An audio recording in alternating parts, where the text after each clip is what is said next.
Hi guys, so in this video we're going to be continuing from our last lesson on trigonometry, and this is the spot home test series where we are looking at grade 12 trigonometry and possible questions that can come out in the examinations.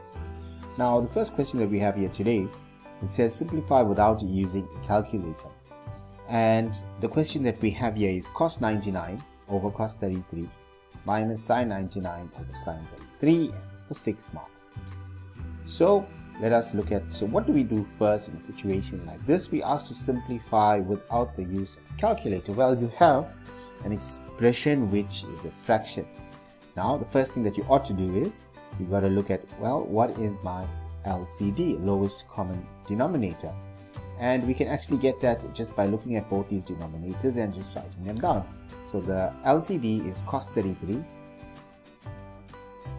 sine 33, and now we just simplifying fractions. So let's leave trigonometry out of it. So we're just simplifying this fraction. We're writing it as just one term.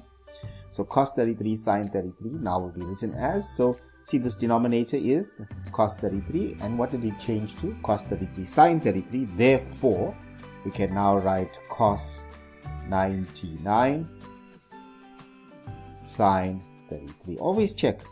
If I had to put cos 99 sine 33, and if I just simplify this, I must end up with what I originally have. So the sine 33 will cancel with sine 33, and I'll be left with cos 99 over cos 33. So remember, the fractions that we do here is nothing new that we haven't done in the earlier grades. So having said that, it would now be, let's continue, so that will be minus sine 99 and times cos 33. And if you want to, you can do a check again, and you'll see that if you have to simplify, you can go back to your original expression, and that's important for you to remember. Now the next thing, so now the grade 12 actually kicks in here. So if you now look at it, you can see, well, cos 99 sine 33 minus sine 99 cos 33. Does it look familiar? Does it look like something you've done, one of the expansions that you've already done, covered in grade 12? And the answer to that is yes. It resembles the sine expansion, which it is, but it's written differently, because we got the cos first, then the sine, and then the sine and the cos. So well, we can rearrange that, because remember, in maths, x, y, and y, x is the same thing. So you got sine 33 cos 99 minus cos 33 sine 99. So basically you got your sine expansion. Remember, what's your sine expansion? Sine A, if you look at it, sine A cos B minus cos A sine B is going to give you sine of A minus B. So you're now going to end up with something that looks like this: sine 33 minus 99 all over cos 33 sine 33. Okay, so we must know our expansion. This is a compound angle expansion for sine, and just go look that up.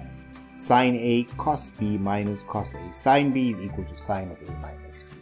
Know your expansions. Therefore we will now be left with, let's simplify, that equals to 33 minus 99, 66. So we got sine of 66 all over cos, oh, don't forget, minus 66, because 33 minus 99 is minus 66. Oh, don't forget, we got a negative angle there, so now we're going to come back to that now. So let's write down this denominator. So that's cos 33 sine 33. Now what's sine of a negative angle? So sine of a negative angle is minus sine of that angle. So you're going to be left with minus sine of 66. But let's just pause for a moment. 66. What is 66? How can we now look at 66 here and 33? Well, very simply, that 33 times 2 is 66. So that gives us a double angle. So it's sine of 2 times 33. And that's, I think, is the key to this, or to solving this particular problem. So now we can just write down our denominator, cos 33 sine 33. And here, very simply, you can see your double angle expansion for sine. Sine 2a is 2 sine a cos a. Not forgetting, that's the negative sign there, so it's minus 2 sine 33 cos 33 all over cos 33 sine 33.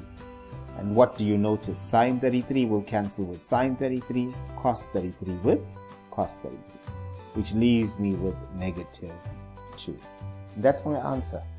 Simplified. And final answer, minus 2. So what do we need to look at in this particular example? What will be tested on here?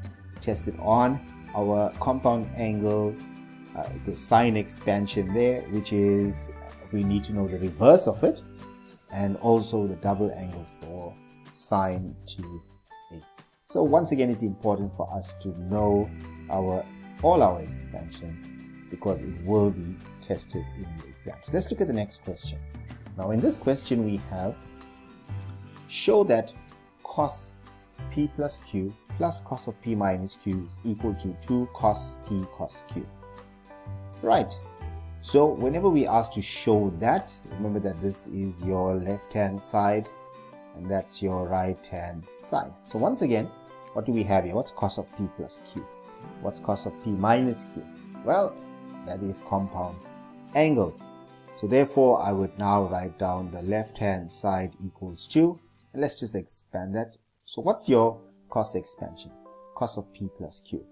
That would give me cos p cos q minus sine p sine q. And I'll be left with plus.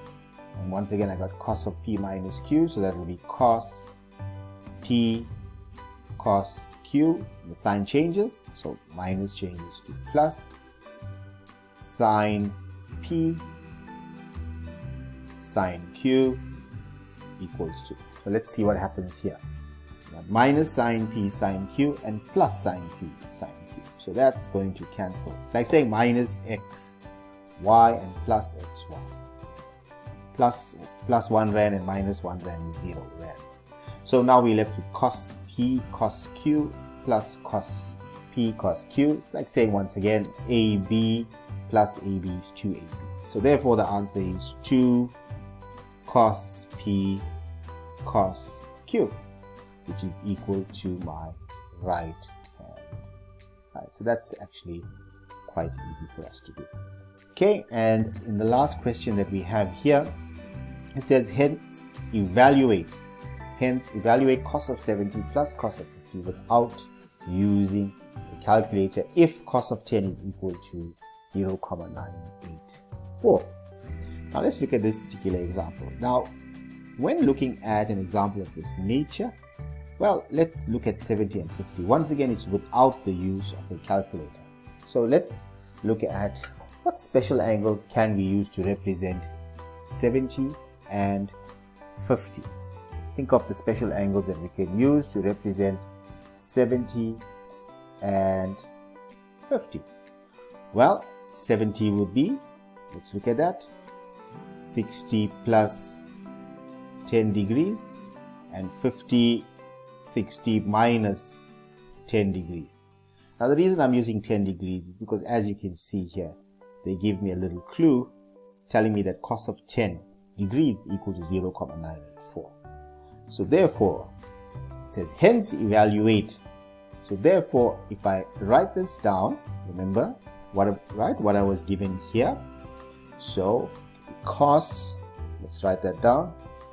Cos of 70 is going to be cos of 60 plus 10 degrees plus cos of 60 minus 10 degrees.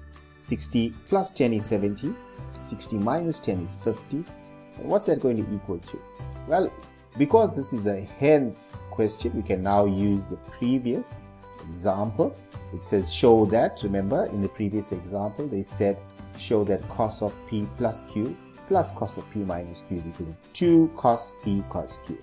So therefore I can now write down what is this going to equal to? It's going to equal to 2 cos 60 degrees cos 10 degrees. And the reason for that is from my previous example, 2 cos p cos q. We've already proven that cos of p plus q plus cos of p minus q is equal to 2 cos p cos q. Well, in this case, p is 60 and q is 10 degrees. So let us simplify. Now we can use, we've got a special angle and we know what cos of 10 is. So therefore the answer now will be 2 cos 60. What's cos 60? It's a special angle. So cos of 60 is going to equals to half. And we are left with cos of 10, which is 0,984. Therefore 2 times half is 1. Final answer 0,984. And there you go. Right, so we have been tested here on compound and double angles, which is in your grade 12 syllabus. Make sure that you learn all of your theory first, because trig is a theoretical section. And remember that if you want the full benefit of these videos, make sure that you pause the video at the very beginning. I should have told you that at the beginning, and then you answer the questions. But if you watch my other videos, remember that answer the questions first and then check out the answers. All right, don't forget to subscribe to my channel if you haven't already, and you can check out my videos on jlmaths.com. I'll catch you in the next video.